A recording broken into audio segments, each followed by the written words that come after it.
magandang buhay! Share ko po sa inyo ang A Day in Our Life dito po sa United Arab Emirates. So kung nakapanood po kayo ng news, malakas po yung ulan last week dito po sa Dubai. Actually, hindi lang po ang Dubai, pati yung mga katabi niya pong city katulad ng Ajman, Sharjah, Fujairah, Al Ain, Ras Al Khaimah, Al Quwain, lahat po bumuhos ng malakas na ulan. At syempre, nung araw na yun, that was Tuesday, nag-work from home din po ang lola nyo kasi commuter po tayo at mahirap po magbiyahe pag malakas ang ulan. Ayan, makikimarites po tayo sa labas.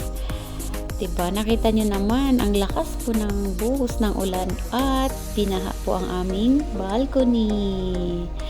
Nung araw din na yun, meron pa namang train at lumilipad pa naman ang ating pangmalakasang Emirates Airline, the #1 airlines in the world. Charot!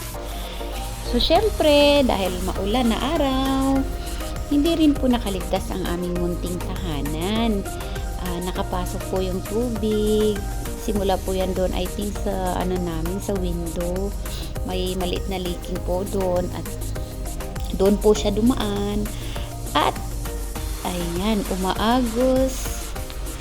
Parang buhay lang, tuloy-tuloy ang agos.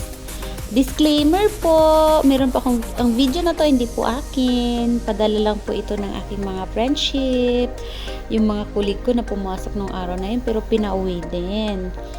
O, back to our kitchen na basang-basa sa ulan. Parang basang-basa sa ulan. Oh, may kanta-kanta pa kayong naririnig dyan.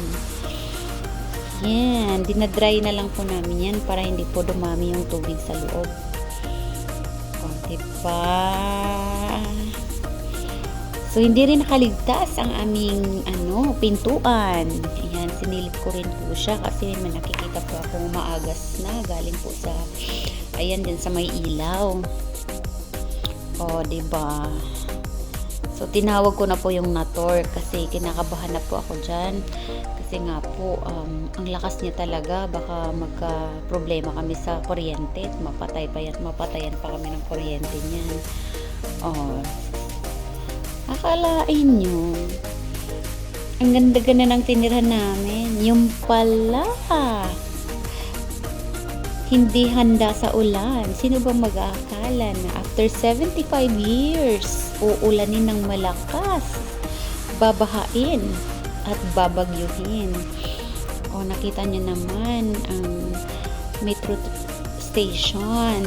Nagiging swimming pool na po.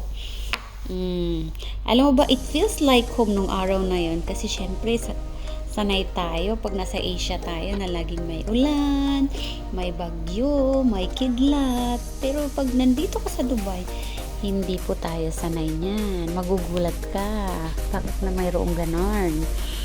O syempre, lumabas na rin yung haring araw sa second day po, that was Wednesday. Ayan. Kaya nga, lagi nating tandaan na ang buhay ay weather lang. Lagi po tayong magpapakumbaba para world peace lang po. O, diba? Thank you for watching po.